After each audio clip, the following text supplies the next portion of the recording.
Surat food વિભાગે લીધેલા ice ગોળા અને ક્રીમના 4 નમૂના ફેલ 35 કિલોગ્રામ સિરપ અને ક્રીમનો નાશ કરાયો. શહેરમાં ફૂડ સેફ્ટી ઓફિસરો દ્વારા 13 સંસ્થાઓમાંથી આઈસ ડીશ, આઈસ ગોળા અને ક્રીમના કુલ 18 નમૂના લઈને તપાસ અર્થે મોકલવામાં આવ્યા હતા, જેમાંથી 4 નમૂના ધારાધોરણ મુજબ માલુમ પડ્યા નથી, જ્યારે આ સંસ્થાઓમાંથી આશરે 35 કિલોગ્રામ લીટર સિરપ અને ક્રીમનો નાશ કરવામાં આવ્યો છે.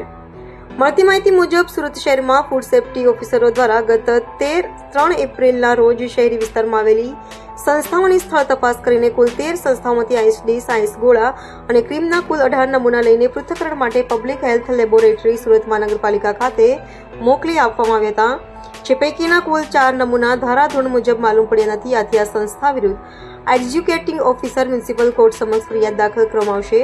તેમજ આ સંસ્થાઓમાંથી આશરે 35 કિલોગ્રામ લીટર સિરપ અને ક્રીમનો નાશ કરવામાં આવ્યો છે.